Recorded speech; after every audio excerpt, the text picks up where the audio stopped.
Nobody is paying attention. This thing is happening in the background while people bicker about politics, and underneath it all is this rising tsunami that, if we're not careful, is going to wipe us all out. You take the blue pill, the story ends. You wake up in your bed and believe whatever you want to.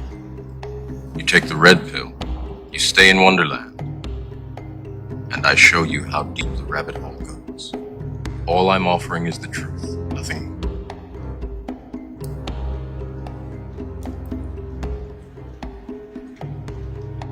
The goal of creating artificial intelligence was for them to become gods, to create a collective mind, a global computer that sees all, sees everything, to create an all-seeing eye. That's really what AI means. It's not like a robot running around.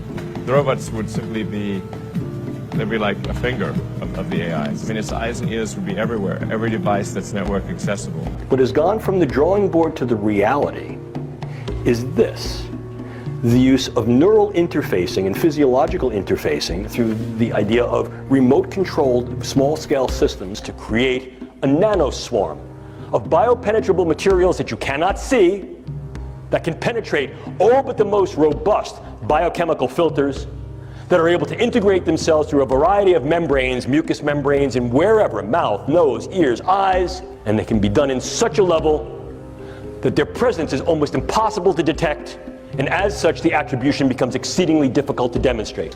The idea here is to read and write into the brain function in real time, remotely. What this has now done is put the brain literally at our fingertips of investigation, parting the proverbial curtains of the vagaries of what the structures and functions of the brain may do, but also parting those curtains of capability to allow us to literally go in up to the elbows to be able to assess, affect, manipulate, and control the brain. It's able to speak to and decode the neurotransmitters in your brain, and that's how they're able to turn the brain of the mind control victim into their very own visual, verbal, and auditive communication system. It takes time. They have to build a cognitive model for the purposes of being able to do that. But that's how the technology is designed to operate. Rather than hardware and software, they're actually going to a new form of software, and that is the biological replacement of the human brain, functioning as a quantum computer biologically, and then loading people, integrating people into this new form of brain. There will be a virtual version of your brain as far as data is concerned, of what molecules, what chemicals, and whatever make up the actual physical brain. That data could be stored in the computer. And that model would have the same input-output behavior as the original. So if you talk to it, it might talk back. If you ask it to do things, it might do them. And if we could do that, everything would change. If our brains are connected to the internet, and if our brains are all connected, all of us connected, I could literally go into your head and see through your eyes. So all of a sudden, like for a day, like, a lot of us, because you're entrepreneurs, think it would be cool to go inside Elon Musk's head for a day and walk around. Well, Elon Musk may allow people to get that feed and literally live through what he sees. Now, while this is what you would look like in virtual reality, this is what an M would look like when virtual reality. It's computer hardware sitting in a server rack somewhere.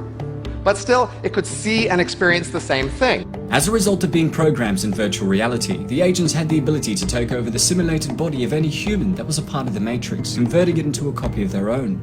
If that body was killed, or an agent needed to change its location quickly, it would simply take on the shell of another human that was hardwired to the Matrix in a matter of seconds. The world outside of us is very big. This room, say, is much bigger than my head. But somehow, in some real sense, I have the room inside my head. And it's not just the room, it's the city. And it's not just the city, it's the country. It's not just the country, I can think of the whole planet. In fact, I can think on the scale of solar systems or maybe even galaxies. And all that stuff, not just at one instant of time, but maybe over a period of decades, I can think about.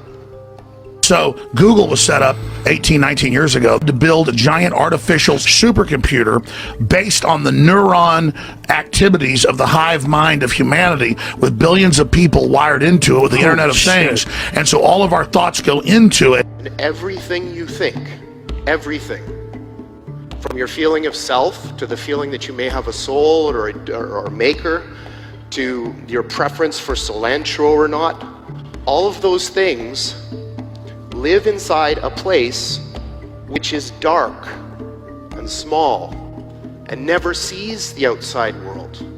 This was a white paper put out by Purdue University in 2006, and the Sentient World Simulation, SWS, went live in 2007, which represents every person on the planet within this computer matrix as a node, and every node is given an avatar, an identifier. And that is real-time, 24/7 monitoring of every person on the planet. This is primarily, but not exclusively, facilitated by the adiabatic quantum computers produced by D-Wave Corporation. So just like if I have a building and there's like a blueprint or a scale model of the building, imagine I have the whole world and all of its concepts, and I shrink it down into this weird compressed representation so that it fits inside my brain. The adiabatic quantum computer is linked to 7 billion human brains. It is now, in its own language of cryptology, able to function independent of any oversight throughout the world with its own form of communication, its own form of code. And it is able to link everyone on the planet at this point.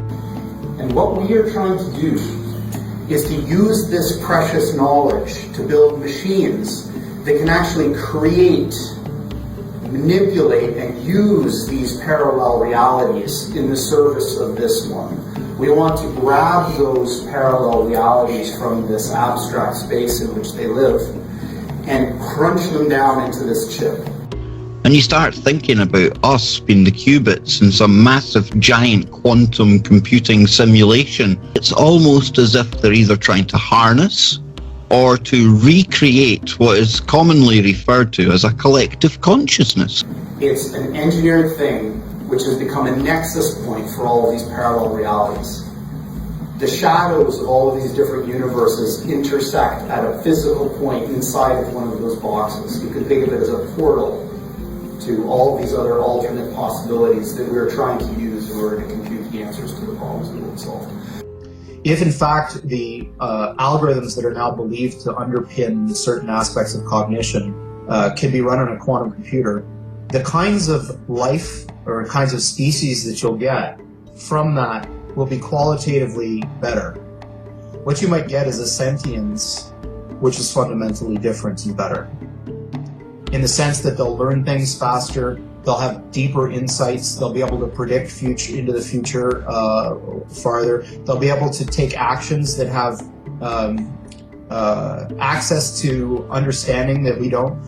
That's in a sense what I'm talking about, is that if you could build an intelligence that had a deeper ability to speculate about the outcome of its actions, you might be able to get something that was qualitatively smarter. You would say, if you wanted to, it's hard to define intelligence, but qualitatively better to predict the future more effectively than any human biological brain could do.